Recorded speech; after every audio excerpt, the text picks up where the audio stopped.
नमस्कार मंडळी, मॉम्स किचनमध्ये तुमचं स्वागत आहे. आपण आज बनवतो फिश फ्राय. तर मी इथे घेतले आहे चिलापी मासे. 500 ग्रॅम मी इथे चिलापी मासे घेतले. तर आपण आता त्यांना फ्राय करून घेऊया. मी ते तव्यामध्ये तेल टाकलं आहे, गॅस कमी मंद आचेवर. इथे घेतला आहे कांदा लसूण मसाला, हा जास्त घेतला आहे मी. गरम मसाला, हळद, मीठ आणि मिरची. तर आता आपण हे तव्यामध्ये फ्राय करून घेऊया. गॅस हा कमीच राहू द्यायचा. मसाला चांगलं फ्राय करून घ्यायचं.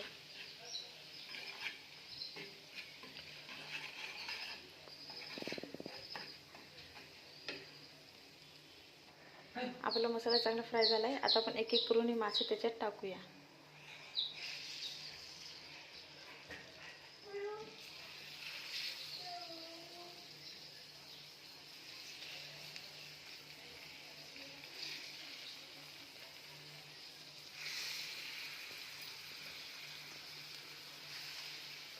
मी आता एक एक करून सगळे मासे इथे मसाल्यात टाकून घेत आहे.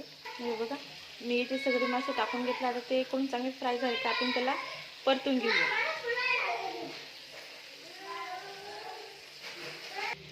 हे बघा, फिश किती इझिली हे होत आहे, चिटकती सुद्धा नाही आहे ते खाली.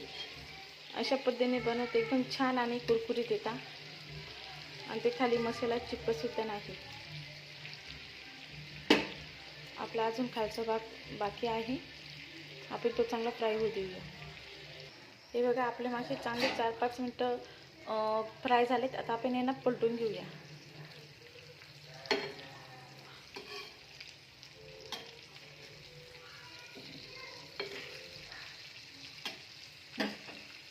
हे बघा, हे मासे सगळे छान अशा प्रकारे परतून घेतले आहेत. आपण यांना एका बाजूने सुद्धा 4-5-6 मिनटं चांगले परतून हे करून घेऊया, फ्राय करून घेऊया. हे बघा, आपली मासे एकदम छान अशा प्रकारे फ्राय झाले आहे. तुम्ही बघू शकता, एकदम छान अशा पद्धतीने कुरकुरीत झालेले आहेत. तुम्ही एक वेळेस नक्की अशी रेसिपी ट्राय करून बघा. खायला आणि टेस्टला खूप छान लागतात. रेसिपी आवडल्यास चॅनलला लाईक, सबस्क्राईब आणि शेअर करा. बाय.